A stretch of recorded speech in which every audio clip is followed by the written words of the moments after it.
নিশ্চিত অসম নৰ্থ ইষ্টৰ সমদৰ্শকক আমি নমস্কাৰ জনাইছো। বৰ্তমান সময়ত আমি চিৰাং জিলাৰ যি আয়ুক্ত কাৰ্যালয় আছে এই আয়ুক্ত কাৰ্যালয়ৰ সন্মুখত আছো। কেমেৰা পাৰ্চন পলাশ আৰু মই আৰু আমি আমাৰ লাইভত যিসকল দৰ্শকে চাই আছে তেওঁলোকক জনাব বিচাৰিছো যে অহাকাইলৈ অসমৰ 5টা বিধানসভাৰ যি উপ নিৰ্বাচনৰ ভোট গণনা হ'ব। ইয়াৰ ভিতৰত চিডলি সমষ্টিটো হ'ব আৰু চিডলি সমষ্টিৰ ভোট গণনা এইটো ডিষ্ট্ৰিক্ট চেণ্টাৰৰ পৰাই হ'ব আৰু ইয়াত কটকটীয়া নিৰাপত্তা ব্যৱস্থাৰ মাজত এই ডিষ্ট্ৰিক্ট চেণ্টাৰতে যিবোৰ ইভিএম এই যিবোৰ ভোটদান সাব্যস্ত কৰিছিলে ইভিএম ইয়াতে আছে আৰু ইয়াৰ ওচৰতে আৰু এটা সমষ্টি বঙাইগাঁও বিধানসভা সমষ্টিটো যিহেতু বাই ইলেকশ্যন হৈ গৈছিলে, গতিকে এই দুয়োটা ৰাস্তাই ইটো পাৰে আৰু এটা আনটো পাৰে এই দুয়োটা সমষ্টিতে ভোট গ্ৰহণ হৈছে। অহাকাইলৈ ফলাফল ভোট গণনা হ'ব আৰু সমান্তৰালকৈ যদি কয় বিহালী চামগুৰি আৰু ঠিক তেনেধৰণে ধলাই সমষ্টি এই 5টা সমষ্টি অসমৰ সকলোৰে এতিয়া দৃষ্টি আকৰ্ষণ কৰি আছে। পুৱা 8 বজাৰ পৰাই প্ৰথমতে পোষ্টেল বেলটৰ কাউণ্টিং হ'ব আৰু তাৰপিছতে আশা কৰা হৈছে 12টা বজাৰ আগে আগে ফলাফল প্ৰায় ওলাই যাব। আমি এই মুহূৰ্তত দেখিছো। দাদা আপোনালোকে ইয়াত জড়িত হৈ আছে নেকি? অকণমান জনাওকচোন।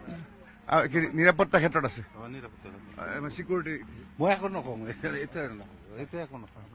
তেখেতসকল নিৰাপত্তাৰ ব্যস্ত আছে আৰু আমি এই কথাখিনি জনাই দিব বিচাৰিছো দৰ্শকক যে যিহেতু সেইটো চিৰাং জিলাৰ আয়ুক্ত কাৰ্যালয় আৰু এই আয়ুক্ত কাৰ্যালয়ৰ কাষতে ডিষ্ট্ৰিক্ট অফিচ আছে, গতিকে ইয়াতে প্ৰধানকৈ তিনিকোণীয়া প্ৰতিদ্বন্দ্বিতা UPPLৰ নিৰ্মল কুমাৰ ব্ৰহ্ম আৰু লগতে শুদ্ধ বসুমতাৰী BPFৰ কেণ্ডিডেট। ইয়াত কংগ্ৰেছেও কেণ্ডিডেট দিছে সঞ্জীৱ ৱাৰীক। এইটো হ'ল আমাৰ যিটো চিডলি বিধানসভা সমষ্টিৰ ক্ষেত্ৰত আমি জনাইছো। ইয়াত 3বাৰকৈ একেৰাহে জিকি হেট্ৰিক কৰিছিলে চন্দন ব্ৰহ্মই 2006ত জিকিছিলে, 2011ত জিকিছিলে, 2016ত জিকিছিলে আৰু তাৰ পৰৱৰ্তী সময়ত 21 চনত UPPLৰ পৰা জয়ন্ত বসুমতাৰী জিকিলে। তেতিয়া চন্দন ব্ৰহ্ম পৰাজিত হ'ল, কিন্তু তাৰপিছত জয়ন্ত বসুমতাৰীৰ সাংসদ হিচাপে দিল্লীলৈ যেতিয়া গ'ল এই আসনখন খালী হ'ল আৰু খালী হোৱাৰ বাবে এতিয়া নিৰ্মল কুমাৰ ব্ৰহ্মই এই UPPLৰ ফালৰ পৰা কেণ্ডিডেটছাৰ লাভ কৰিছে আৰু BPFৰ জ্যেষ্ঠ নেতা শুদ্ধ বসুমতাৰী তেওঁ টিকট লাভ কৰিছে। গতিকে তেওঁলোকৰ দুজনৰ মাজতে এটা তীব্ৰ প্ৰতিদ্বন্দ্বিতা হৈছে, কিন্তু জাতীয় কংগ্ৰেছেও ইয়াত প্ৰাৰ্থিত্ব দিছে। আৰু যদি আমি ঠিক সমান্তৰালকৈ আমি বঙাইগাঁও সমষ্টিৰ কথাটো কওঁ তেতিয়াহ'লে তাত সকলোৱে জানে যে দীপ্তিময় চৌধুৰী তেওঁ ফণীভূষণ চৌধুৰীৰ সহধৰ্মিনী আৰু সেই আসনখনতে তাত কংগ্ৰেছ আৰু যিহেতু অসম গণ পৰিষদৰ মাজত আৰু তাত নিৰ্দলীয় প্ৰাৰ্থীৰ মাজত ত্ৰিকোণীয়া প্ৰতিদ্বন্দ্বিতা হৈছে। গতিকে খুব আকৰ্ষণীয় এখন যুঁজ। আমি পুৱাৰে পৰা আমি আমাৰ দৰ্শক তাত আমাৰ উপানন্দ আমাৰ সহযোগী সাংবাদিক আছে। আমি পুৱাৰ পৰা আমি প্ৰায় 6 বজাৰ পৰাই আমি অহাকাইলৈ আমি সবিশেষ খবৰ আমি দি থাকিম। পোষ্টেল বেলটৰ কাউণ্টিং কেনেকে হ'ল, তাৰপিছত EVM মেচিনত কেনেকে কাউণ্টিং হ'ল। এই মুহূৰ্তত মই আকৌ এবাৰ দেখুৱাইছো যে এইটো চেণ্টাৰৰ ভিতৰতে আপোনাৰ EVM সমূহ তাত আছে জমা হৈ আৰু যিসকল পুলিং তেওঁলোকৰ এজেণ্ট আছে পাৰ্টিৰ, সেই পাৰ্টিৰ এজেণ্টে তেওঁলোকে ইয়াতে সেই 13 তাৰিখৰ দিনাখনৰ পৰা এতিয়ালৈকে তেওঁলোকে তাত আছে।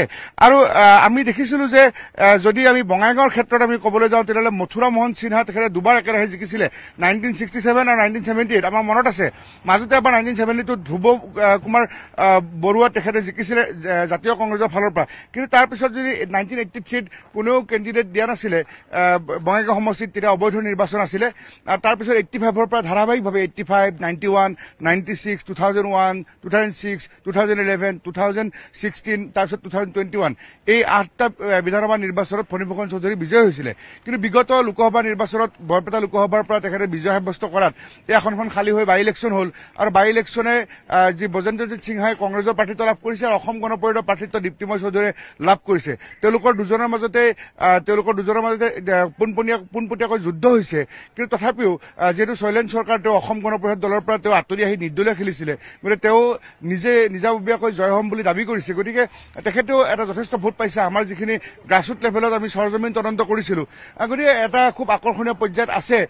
জয় পৰাজয় তেওঁ কোৱা নাযায়, কিন্তু আমি ৰাতিপুৱাৰ পৰাই আমি কৈছো যে 8 বজাৰ লগে লগে প্ৰথমতে পোষ্টেল বেলট যিহেতু কাউণ্ট কৰিব 7:30 বজাৰ পৰাই আৰম্ভ হ'ব আৰু 8 বজাৰ লগে লগে কাউণ্টিং কৰি অকণমান পিছত যেতিয়া EVMবোৰ খুলিব বা গঢ়িবলৈ তেতিয়া আমি প্ৰায় 10টামান বজাৰ পৰা ট্ৰেণ্ডটো গম পাম আৰু 12টামান বজালৈকে প্ৰায় কেণ্ডিডেটছাৰ বিজয় বা তেওঁলোক চাৰ্টিফিকেট দিবই পাৰিব তেনেকুৱা আশা কৰা হৈছে। আৰু আমি বঙাইগাঁৱৰ ক্ষেত্ৰত বঙাইগাঁও কলেজত তাত EVM মেচিনসমূহ ৰখা হৈছে, তাতে ফলাফল দিব। তাত উপানন্দ আছে আমাৰ আৰু এই মুহূৰ্তত আমাৰ কেমেৰা পাৰ্চন পলাশ আৰু মই আমি চিৰাং জিলা আয়ুক্তৰ কাৰ্যালয়তে ডিষ্ট্ৰিক্ট যি চেণ্টাৰ আছে EVMসমূহ আছে তাতে আছো আৰু ইয়াতো পুৱাৰে পৰা আমি থাকি আমাৰ দৰ্শক আমি সবিশেষ জনাই থাকিম।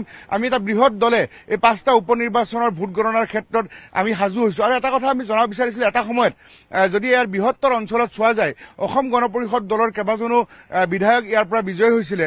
যদি আমাৰ যিমান দূৰ মনত আছে, গোলকগঞ্জৰ পৰা ডালিম ৰয় যেনেকে জিকিছিলে, ঠিক তেনেকে ফণীভূষণ চৌধুৰীয়ে 8 বাৰ জিকিছিলে, বা গৌৰীপুৰৰ পৰা বনেন্দ্ৰ মুছাহাৰী অসম গণ পৰিষদৰ পৰা জিকিছিলে, উত্তৰ অভয়াপুৰীৰ পৰা ভূপেন ৰায় জিকিছিলে, দক্ষিণ অভয়াপুৰীৰ পৰা ৰবীন বণিক্য জিকিছিলে, বা পশ্চিম বিলাসীপাৰাৰ পৰা আলী আকবৰ মিয়াই জিকিছিলে, পূব বিলাসীপাৰাৰ পৰা প্ৰশান্ত বৰুৱাই জিকিছিলে। গতিকে এটা সময়ত অসম গণ পৰিষদে চৌদিশে দপদপাই আছিলে, কিন্তু সেই অসম গণ পৰিষদ এতিয়া মাত্ৰ বৰপেটা লোকসভা সমষ্টি বা বঙাইগাঁও বিধানসভা সমষ্টিতে তেওঁলোকে থাকিলে।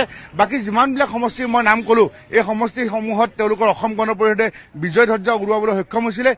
বিশেষকৈ আপুনি গোসাইগাঁৱৰ নিচিনা সমষ্টিত অসম গণ পৰিষদৰ পৰা ৰাজেন্দ্ৰ মুছাহাৰী জিকি মন্ত্ৰিত্ব লাভ কৰিছিলে। কিন্তু এতিয়া এই গোটেই সমষ্টিবিলাকত অসম গণ পৰিষদে তাত খেলিবৰ কাৰণে তেওঁলোকৰ সম্বল নাই। এতিয়া বঙাইগাঁৱত তেওঁলোকে শক্তিশালীভাৱে তেওঁলোকে স্থিতিত আছে। গতিকে এই মুহূৰ্তত আমি নিউজ 18 অসমৰ দৰ্শক আমি এই গোটেইখিনি কথা আমাৰ যেনেকে যি মনত আছে আমি জনালো। আৰু চিডলি বিধানসভা সমষ্টি এটা অত্যন্ত গুৰুত্বপূৰ্ণ সমষ্টি। এই সমষ্টি এটা সময়ত লুইচ ইছলাৰী ইয়াৰ পৰা MLA হৈছিলে, পৰৱৰ্তী সময়ত 3বাৰকৈ MLA হৈছিলে চন্দন ব্ৰহ্ম, আৰু এতিয়া জয়ন্ত বসুমতাৰী MLA হৈ MP হৈ গ'ল। আৰু এতিয়া নিৰ্মল কুমাৰ ব্ৰহ্মই হওক বা ইয়াত শুদ্ধ বসুমতাৰী তেওঁলোকে যুঁজত নামিছে। গতিকে অহা কাইলৈ কোনে শেষ হাৰি মাৰিব সেই খবৰ আমাৰ দৰ্শকক আমি জনাই থাকিম। আপোনালোকে চাই থাকিব নিউজ 18 অসম নৰ্থ ইষ্ট। ধন্যবাদ।